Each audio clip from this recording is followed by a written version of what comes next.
Hi, I'm Mick Whipple, Vice President of Sales for KegWorks. I'd like to welcome our next guest, Mick Whipple of KegWorks. But before I turn to you, Mick, I just want to point this background is not my typical background that I've been working from. I'm actually in Europe, in Paris, as we're launching some major growth initiatives, and we're excited to connect with you today. Mick, why don't you share with us the story behind KegWorks and your own personal journey? How'd you get here today? Absolutely. Thanks. First off, thanks for having me. KegWorks started 1998, was one of the first online retailers of keg to glass draft equipment. And then they expanded over the next 2 decades to include everything around the bar except the alcohol. So cocktail accessories, cocktail ingredients, glassware. And one of the products that they got into was bar foot rail. And they had a nice little business in terms of selling bar foot rail to, various bars that were opening up in hotels, casinos, restaurants.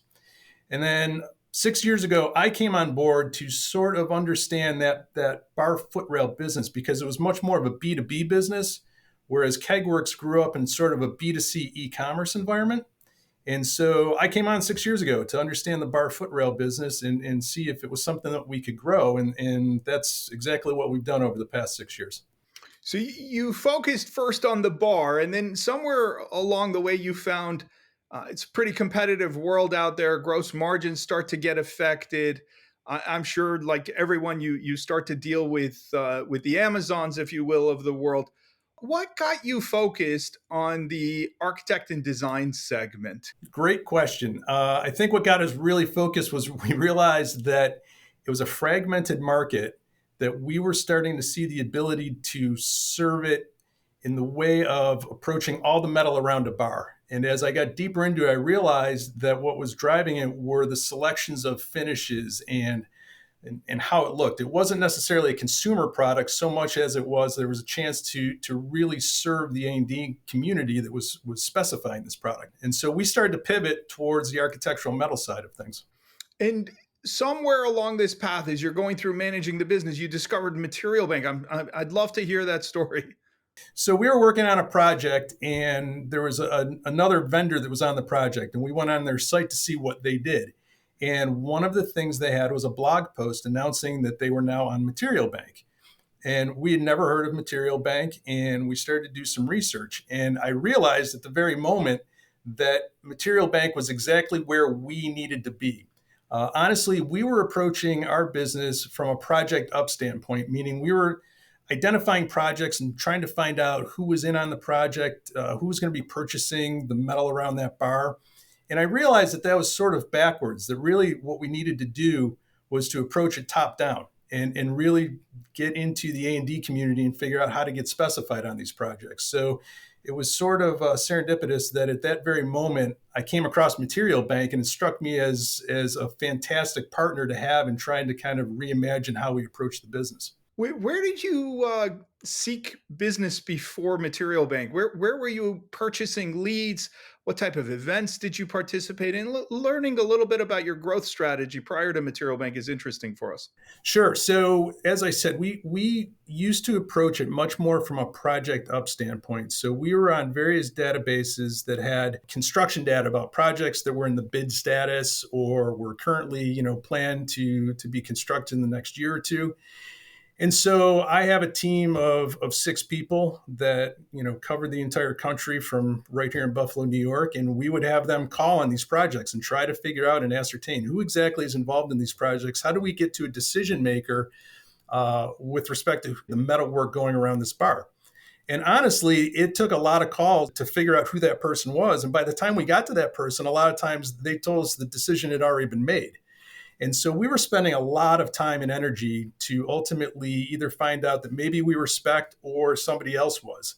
And so that's how we pivoted and said, we got to get a lot better at being on the front end of so many of these decisions. And that's why Material Bank made so much sense to us. So these products, and we all know these products, so they're very, very interesting. You were purchasing lead sources that already revealed specifications. Yes. And what it sounds like you're describing is that it was too late. There was nothing actionable to go through and do. Tell me a little bit of comparative difference in the leads that you've identified on Material Bank and how they've differentiated and how you've been able to utilize them for truly breaking out in this business? I don't use this term lightly. It's been transformational in terms of how we approach the business based on the leads we get from Material Bank. Because what's happening now is we are dealing with designers who have a project, are looking to specify something. And quite honestly, it often starts with one very specific product, let's say foot rail. So they see a bracket that they like and they see the finishes it's available in. They're working on a project. One of the members of our sales team gets that lead. Now they reach out to that designer, and now they have that conversation about what else is on this project that maybe the designer or architect doesn't know we actually provide. So we've expanded into shelving, we've expanded into drink rail and drip trays that we can custom match any finish. These conversations have been outstanding because a lot of times the designer architect doesn't even realize that we can do that. So we go from specifying one very specific product on that project to expanding the amount that's specified that we can provide. And it's been incredible for us. And the range of leads that you're identifying on Material Bank, all the way from that inception, the pre-concept design phase process, if you will, all the way through to reselection. What are the range of mixes that you're finding, and where do you prefer to go in to really add value in this process? So what we've found is that the vast majority of the leads are very early in the process. So they are projects that are just in inception. They're just being dreamt up as we speak. And we're on the ground floor of how this hospitality space is going to be designed. And for us, that's fantastic because we can start to track those throughout the whole process. The really interesting point for us is that even though we're talking about a specific project that may be a year and a half, 2 years away from happening, all of a sudden we're having a conversation with somebody who didn't know about us whatsoever. And now that conversation is leading them to think about maybe another project that they're working on right now that's actually, in the construction phase. And so we've had a lot of great conversations with architects and designers about other projects that they're not even thinking about. And now that they realize what our capabilities are, they're asking us if we can potentially do something on that project. So really for me, it's been that introduction to the A&D community that we didn't have a year and a half ago that Material Bank has provided us. One of the unique parts of Material Bank that I always find interesting, first you learn about the business models and all of the aspects that a business is growing. But, when you come in, we would think, boy, we're going to be a natural for you with hospitality segment. But businesses constantly discover new paths and new segments that they never even thought of before. Have you experienced anything like that on your side? Absolutely. If you ask me what the biggest surprise it's been, we have always considered ourselves purely in the hospitality business in terms of the work we do. And what has been really amazing to us is the number of people in the A&D community that have reached out to us for projects well outside of the hospitality space. We're doing hospital projects with respect to nurses stations. We're doing a lot in the office space with respect to break rooms, as well as decorative handrails, things that I don't think we ever necessarily thought would be our wheelhouse. And here again, people are reaching out, and I think the greatest thing that we get is the question, can you do this? Like they can see on Material Bank what we do, but it's really fantastic when they ask, can you do this? And it's one of the things we've learned as an organization. I think when you grow up in the econ world, I think you wind up pigeonholing yourself based on what you offer on your site, meaning, we put this on our site, this is what we stock, this is what we sell. I think Material Bank has opened our eyes to the possibilities of all the things we can do to serve the A&D community in a variety of different ways. I'd love to hear about some of these amazing projects that you've been able to work your way into specification on from Material Bank. Share some of the amazing stories with us. For me, the ones that everyone, that resonate with everyone are the casino jobs, the arena jobs. We just completed a really large project at the Bellagio. We're working on one at the Wynn right now. We know that we've been near and dear to our hearts. We've found out we were specified for the Buffalo Bills new stadium. We've also been specified for the Titans new stadium. Those came through Material Bank, introductions that we had through those.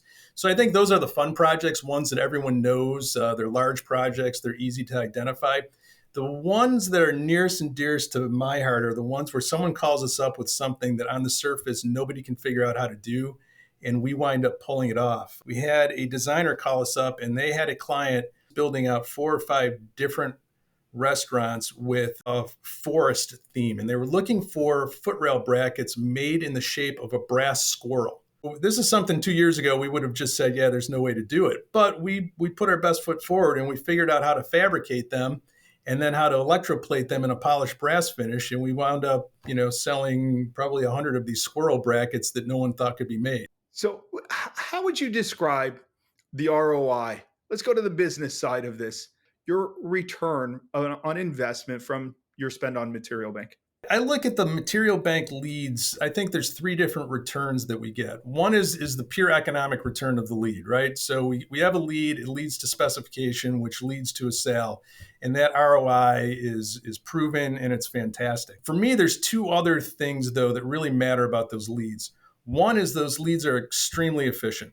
And so when we get a lead from Material Bank, we know it's very solid. We know it's somebody that we want to talk to. We know that it's a project that's happening. So that's key for our business, is that my reps are spending time on legitimate things that are going to lead to, ultimately being specified. But I think the third thing, and probably the most valuable thing to me about the leads, is it's getting us conversations with people in the A&D community that do this work all the time. And so this gives us an opportunity to introduce ourselves and have those conversations. And quite honestly, for us, that's how we've learned a lot about where we want to go with this business. We have completely gotten out of the bar accessory business. Our main bread and butter right now is architectural metalwork. And we're learning all of the different spots that we can be in it based on the conversations we have with designers that we have been introduced to in Material Bank. Love to get a sense as to how you keep a pulse on the health of your business. What are the common reports you're looking at daily? And where does Material Bank play into that as well?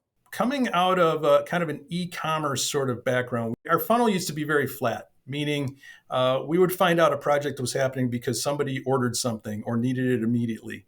When we were chasing projects, the pipeline didn't really have much value to me, mainly because we didn't know where we fit in that project. We had no idea how to track it. We didn't even know if the product was needed, right? Where Material Bank has really helped, and how I manage this business now, is that I have a very legitimate funnel as to projects, where they stand, are we specified, how to follow them.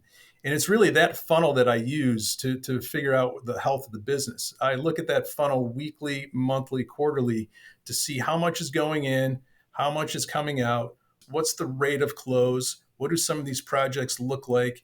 It's really, really important to know where we fit in the project and that project time frame. And our pipeline time frame can be 2 days or 2 years. But Material Bank has really let us understand the projects that are a year and a half, 2 years out, and what the time frame is going to look like in terms of closing that deal. What's a good size project win for you in terms of dollars? What we've been able to do based on the leads that we get from Material Bank and understanding this business is we've taken a deal that might be $5,000 and turned it into $25,000. We've taken a deal that's $10,000 and turned it into a $40,000, $50,000 deal. And honestly, the way we've been able to do that is just to understand the needs on a project and how to fit in there and how to have that conversation with the architect or designer about, here are some other things we can do for you on this project if you specify us.